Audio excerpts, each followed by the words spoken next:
യുദ്ധകാഹളം മുഴങ്ങുമ്പോഴും നയതന്ത്രത്തിന്റെ ചതുരംഗ പലകയിൽ അപ്രതീക്ഷിത നീക്കവുമായി പാകിസ്ഥാൻ ലോകത്തെ ഒന്ന് ഞെട്ടിച്ചിരിക്കുകയാണ്.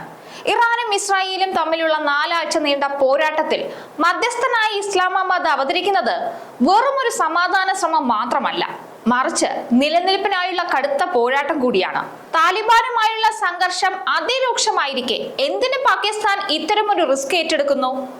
തകർന്നു കിടക്കുന്ന സമ്പദ് വ്യവസ്ഥയെ രക്ഷിക്കാനാണോ, അതോ ആഗോള രാഷ്ട്രീയത്തിൽ നഷ്ടപ്പെട്ട പ്രസക്തി വീണ്ടെടുക്കാനാണോ ഈ തിടുക്കം?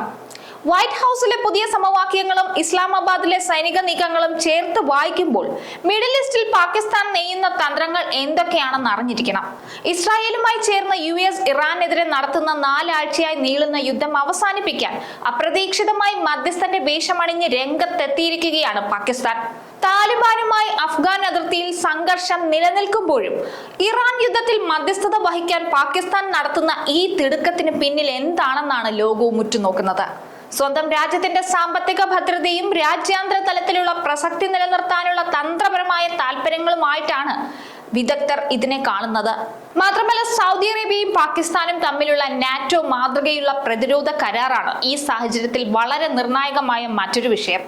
ഈ കരാർ പ്രകാരം സൗദിക്ക് നേരെ ആക്രമണം ഉണ്ടായാൽ അത് പാകിസ്ഥാന് നേരെയുള്ള ആക്രമണമായി കണക്കാക്കി യുദ്ധത്തിൽ പങ്കുചേരേണ്ടി വന്നേക്കാം.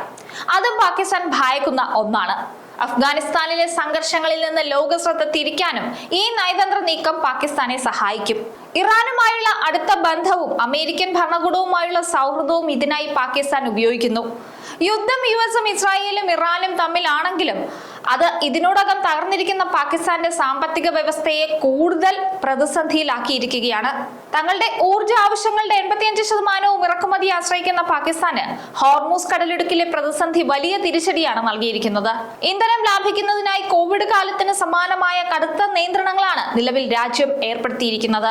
ഇതിന്റെ ഭാഗമായി സ്കൂളുകൾ അടച്ചുപൂട്ടുകയും ഓഫീസുകളിൽ വർക്ക് ഫ്രം ഹോം നിർബന്ധമാക്കുകയും ചെയ്തു.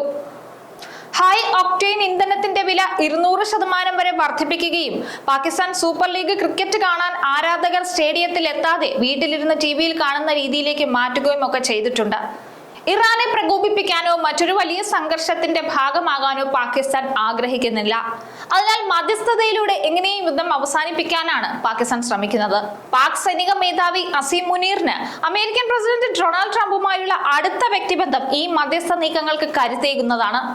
മുനീറിനെ തന്റെ പ്രിയപ്പെട്ട ഫീൽഡ് മാർഷൽ എന്ന് ട്രംപ് വിശേഷിപ്പിച്ചത് വലിയ വാർത്തയായിരുന്നു. ട്രംപിന്റെ രാഷ്ട്രീയ താല്പര്യങ്ങളെ പിന്തുണയ്ക്കുന്നതിനായി അദ്ദേഹം രൂപീകരിച്ച ഗാസ ബോർഡ് ഓഫ് പീസിൽ പാകിസ്ഥാൻ വളരെ പെട്ടെന്ന് തന്നെ അംഗമായി ചേർന്നിരുന്നു. ട്രംപിന്റെ പ്രതിച്ഛായ വർദ്ധിപ്പിക്കുന്നതിലൂടെ സ്വന്തം താല്പര്യങ്ങൾ സംരക്ഷിക്കാനാണ് ഇതിലൂടെ പാകിസ്ഥാൻ ലക്ഷ്യമിടുന്നത്. ട്രംപിന് നൊബേൽ സമ്മാനത്തിന് നാമനിർദ്ദേശം ചെയ്തതും ഇതിന്റെയൊക്കെ ഭാഗമാണ്. കാബൂളിലെ ലഹരി വിമോചന കേന്ദ്രത്തിന് നേരെ പാകിസ്ഥാൻ നടത്തിയ ബോംബാക്രമണത്തിൽ 400-ലധികം ആളുകൾ കൊല്ലപ്പെട്ടത് ആഗോളതലത്തിൽ രാജ്യത്തിന്റെ പ്രതിച്ഛായയ്ക്ക് വലിയ മങ്ങലേൽപ്പിച്ചിരുന്നു. ഈ ആക്രമണത്തെ നിരവധി രാജ്യങ്ങൾ അപലപിച്ചിരുന്നു.